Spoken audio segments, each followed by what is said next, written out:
Yes l'équipe, j'espère que ça va. Aujourd'hui, on se retrouve pour une nouvelle vidéo. On va voir pourquoi je suis tombé amoureux de Lisbonne. D'ailleurs, que tu ne me connais pas, hein, je m'appelle Quentin, je suis expatrié à Lisbonne depuis 2015 et ça fait donc plus de 10 ans que j'habite ici à Lisbonne. Et il y a un paquet de raisons pour lesquelles j'aime autant la vie à Lisbonne, pourquoi je suis aussi heureux à Lisbonne et pourquoi c'est une ville que je recommande pour tout le monde, ou en tout cas quasiment tout le monde. Donc aujourd'hui, j'ai mes notes ici, j'ai noté les principales raisons qui ont fait que moi j'ai grandi à Paris, hein, je suis de Paris, mais j'ai toujours préféré la vie, en tout cas ma vie depuis que je suis arrivé à Lisbonne en 2015. Il y a plusieurs raisons. On va parler de météo, on va parler de rythme de vie, on va parler de quotidien, on va parler de vie sociale. Bref, on va parler d'un paquet de choses qui vont t'intéresser si tu veux aussi t'expatrier à Lisbonne. D'ailleurs, je n'ai pas précisé dans l'introduction, mais en plus d'être expatrié à Lisbonne depuis 2015, j'organise également des événements sociaux régulièrement à Lisbonne pour que les gens se rencontrent. Donc si tu es à Lisbonne, n'hésite pas à venir nous voir. Je mets le lien de la page Instagram dans la description de la vidéo. Donc la première raison, j'ai noté la météo et la lumière. Alors personnellement, j'accorde énormément d'importance au climat, j'accorde énormément d'importance à la météo. Je me sens toujours beaucoup mieux quand il y a du soleil, quand il y a du ciel bleu, quand il fait chaud. Et à Paris, je me souviens que pendant... alors l'été, ça allait, bon, il fait très chaud, mais personnellement, la chaleur, ça ne me dérange pas. Mais par contre, j'ai toujours été très... alors triste, c'est un grand mot, mais j'ai jamais été un grand fan du froid, de la pluie, du vent, du ciel gris qu'il y avait typiquement entre quoi, les fin octobre et peut-être fin mars. Donc c'est la moitié de l'année où pour moi il faisait beaucoup trop froid et je trouve que ça a un gros impact social, hein, j'en parle souvent dans les vidéos. Et la bonne nouvelle à Lisbonne, c'est que la météo elle est bien meilleure. Alors déjà en termes de, moi j'aime pas la pluie parce que je trouve que c'est compliqué de faire plein de choses quand il pleut. J'aime bien quand il y a un ciel bleu. Et on dit qu'à Lisbonne, il y a 300 jours de soleil par an, donc ça fait l'équivalent de 10 mois de soleil dans l'année et 2 mois seulement de pluie dans l'année. Donc franchement, 10 mois de beau temps, c'est super cool. Et notamment entre, je dirais, allez, fin avril et début octobre, il n'y a que du ciel bleu. Si vous venez l'été ou si vous vivez ici à Lisbonne, vous le verrez l'été, il n'y a que du ciel bleu. Il n'y a jamais de pluie, donc ça c'est super cool. Alors l'hiver, il y a de la pluie, mais l'avantage c'est que les grosses pluies sont concentrées souvent sur quelques jours ou sur quelques heures. Donc quand il tombe, ça tombe de fou. C'est des grosses averses par contre. Vous pouvez avoir parfois une semaine, 2 semaines, 3 semaines de ciel bleu en hiver. Alors évidemment, il fait plus froid, il fait plus frais, il faut sortir le manteau, il faut avoir un pantalon. On n'est pas en short toute l'année à Lisbonne. Mais toujours est-il que le temps est beaucoup plus agréable selon moi à Lisbonne. Et donc ce que j'ai noté ici, c'est très peu de pluie comparé à d'autres grandes villes européennes comme par exemple Paris ou Londres. Il y a beaucoup de lumière. Moi, j'adore la lumière. Il est tout à fait possible de prendre son café en terrasse en hiver, donc ça c'est super bien. Et je trouve que ça a un impact direct sur le moral et l'énergie au quotidien. Je me sens beaucoup mieux et socialement, surtout pour la vie sociale, le beau temps, ça a un impact énorme. Donc moi, c'est vraiment un gros game changer. En termes de température, je dirais l'hiver. Alors l'été, ça se tient, on a plus ou moins 30 degrés, en sachant que c'est plus agréable, je trouve qu'à Paris, c'est moins étouffant, puisqu'on est près de la mer, on est près du fleuve, et il y a toujours un petit vent marin qui est très agréable, notamment le soir en été. Et l'hiver, eh bien, il y a plus ou moins 10 degrés de plus qu'à Paris, donc ça reste l'hiver, il faut quand même se couvrir, mais c'est plus agréable quand il fait 0 à Paris, il fait en général 10 degrés à Lisbonne. Quand il fait peut-être moins 3, allez, quand il y a de la neige, là il y a eu de la neige il y a pas longtemps à Paris. Quand il fait moins 2 à Paris à Lisbonne, je dirais qu'à Lisbonne, on peut, quand il fait moins 2 à Paris, pardon, on peut avoir, allez, 8 degrés, 9 degrés à Lisbonne, donc c'est plus agréable. Il y a de l'humidité, attention, préparez-vous à avoir de l'humidité, mais c'est quoi qu'il arrive beaucoup plus agréable personnellement. Je n'ai jamais de gants, je n'ai jamais de bonnet à Lisbonne. Donc ça c'est pour le premier point, la météo et la lumière. Le deuxième point, j'ai noté la proximité avec l'océan. Alors ça c'est vraiment super à Paris. Pour moi, j'avais toujours l'impression d'étouffer entre les buildings. J'entendais toujours les gens quand je travaillais à Paris, quand je travaillais en finance, des gens qui comptaient les jours avant de partir dans le sud de la France. Eh bien non, ici vous n'allez pas compter les jours puisque vous êtes déjà près de la mer, vous êtes déjà près de l'océan et il suffit de faire allez, quoi, une demi-heure de train, une demi-heure de bus pour rejoindre déjà les premières plages. Ça c'est vraiment super. Donc la plage elle est facilement accessible depuis la ville et vous pouvez vous balader comme moi je fais. Vous pouvez profiter de l'art marin, vous pouvez également surfer. À une époque je surfais régulièrement, je prenais des cours dans une école de surf à Carcavelos, hein, je mets le nom ici. J'écris le nom ici dans la vidéo. Carcavelos, c'est pas forcément la meilleure plage, mais c'est une plage qui est très grande et surtout elle est très bien desservie. Vous pouvez prendre le train depuis Caïs do Sodré, ça prend une demi-heure et vous vous rendez directement sur la plage de Carcavelos, en sachant que les meilleures plages sont à Caparica de l'autre côté du fleuve, mais elles sont un peu moins accessibles. Alors il y a des bus qui vont, le mieux c'est d'y aller en voiture si vous avez une voiture, ou si vous louez une voiture, ou si vous utilisez le Bolt, si vous partagez le Bolt à plusieurs personnes, c'est très rentable.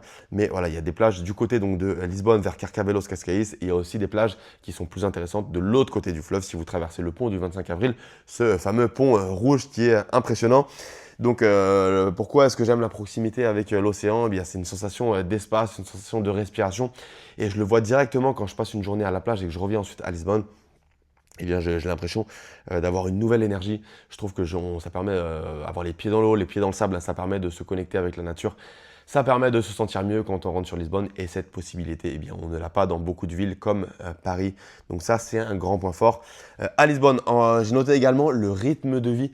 Alors ici, je trouve que ça reste une capitale. Les gens travaillent, il y a un petit peu de stress, mais beaucoup moins que dans une ville comme Paris. Je fais souvent la comparaison entre Lisbonne et Paris. Pourquoi? Car moi, je suis de Paris. Et à Paris, franchement, ça sent dans le métro, dans les grandes avenues, un petit peu partout. Il y a beaucoup de stress. Alors ici, à Lisbonne, je trouve qu'il y a moins de pression, il y a moins de stress. C'est une ville qui te laisse vivre à ton rythme, surtout si il y a beaucoup de gens qui travaillent à la maison ou dans les espaces de coworking. Donc ici, c'est la ville idéale quand voilà, vous travaillez en ligne, quand vous souhaitez avoir un espace de coworking, quand vous avez un business en ligne. C'est une ville à taille humaine, c'est une plus petite ville. Lorsqu'on compare Paris et Lisbonne, il y a quand même beaucoup moins de trafic, il y a moins de lignes de métro. Bref, tout est plus petit. Alors ça reste une capitale, mais c'est justement pour ça que c'est bien. Pour moi, c'est un bon milieu. C'est plus petit que Paris, mais c'est pas non plus une petite ville de campagne. C'est une ville où vous avez tout. Ça reste une ville relativement grande. Vous avez beaucoup d'options de restaurants, beaucoup d'options de bars. C'est pour moi vraiment le temps, il reprend de la valeur quand on vient d'une grande ville comme Paris. Si vous avez vécu à Londres, si vous avez vécu à New York, si vous avez vécu dans des grandes villes comme Shanghai, moi j'ai fait mes études à Shanghai, et bien Lisbonne pour moi c'est vraiment la bonne capitale à taille humaine. C'est une capitale où il y a tout, il y a beaucoup d'opportunités professionnelles pour rencontrer des gens, mais comme c'est une plus petite ville, c'est plus agréable. J'ai noté également la vie sociale. Alors Lisbonne, c'est une ville aujourd'hui qui est hyper internationale. Il y a vraiment de tout, il y a des Français, des Brésiliens, il y a des Américains, il y a vraiment de tout. Et il est très facile de faire des rencontres. Encore une fois, c'est le bon milieu entre la capitale où c'est très anonyme. Paris, il y a plein de gens, il y a plein de gens du monde entier.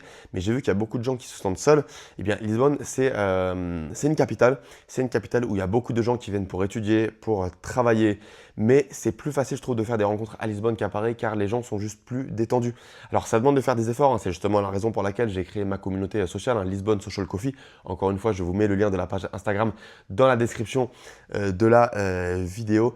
Et c'est une ville où il est très facile de faire des rencontres si vous faites l'effort d'aller vers les autres, si vous allez dans des communautés, que ce soit des communautés sociales, des communautés de running, si vous utilisez des applications comme Meetup, qui est une très bonne application pour faire des rencontres et pour rencontrer du monde. Et ici, eh bien, à Lisbonne, il y a un grand mélange de locaux et d'expatriés, surtout tous les expatriés, comme ils sont loin de leur famille, eh bien, ils ont besoin de faire des rencontres. Donc, il est très facile de se faire des amis. Si vous avez peur de la solitude et que voilà, vous souhaitez vous expatrier à Lisbonne, sachez qu'il est très facile de faire des rencontres à Lisbonne, bien sûr avec des francophones, mais pas que. Donc, c'est également une très bonne opportunité pour pratiquer l'anglais, pratiquer l'espagnol, pratiquer le portugais, évidemment avec les locaux ou avec les Brésiliens. Donc, j'ai noté beaucoup d'opportunités sociales si on fait l'effort de sortir. Et enfin, dernier point, j'ai noté un quotidien simple. Le Portugal, j'adore la culture portugaise et les gens savent être heureux avec peu. Ici, il y a une grande culture des promenades, il y a une grande culture du café. Les gens adorent prendre leur café en terrasse le matin. Personnellement, je le fais tous les matins, même en hiver, alors sauf quand il pleut.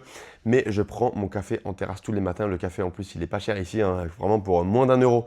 Si vous sélectionnez vos endroits, évidemment, vous pouvez encore avoir des cafés en terrasse en 2026.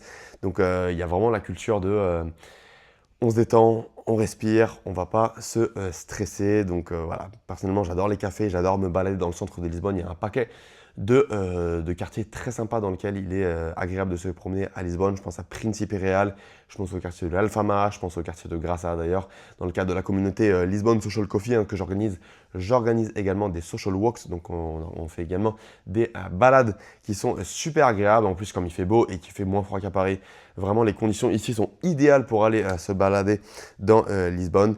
Et c'est vraiment une ville qui est vivable, c'est pas une ville écrasante. Et je trouve qu'il n'y a pas besoin de consommer beaucoup ici pour profiter.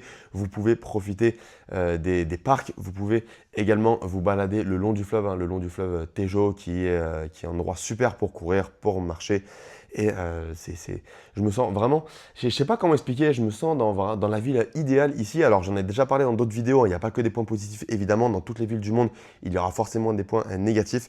Mais ici, je me sens, je pense que vraiment on peut vivre en étant relativement minimaliste. Alors attention, le coût du logement est élevé, hein, je ne vais pas vendre du rêve. Le logement, le coût d'une chambre, le coût d'un appartement, c'est assez élevé. Mais une fois que vous avez trouvé un logement et que vous avez consacré une partie de votre budget au logement, vous pouvez vivre avec relativement peu. Il y a des bons restaurants portugais qui proposent encore typiquement du poulet grillé à 8 euros, 9 euros. Comme je l'ai dit, les cafés sont pas très chers. Et surtout, il y a plein d'activités qui sont gratuites et qui permettent de s'éclater à Lisbonne, hein, se balader, faire courir le long du fleuve Tejo, rencontrer des gens, discuter avec des gens, discuter avec des locaux, discuter avec des expatriés.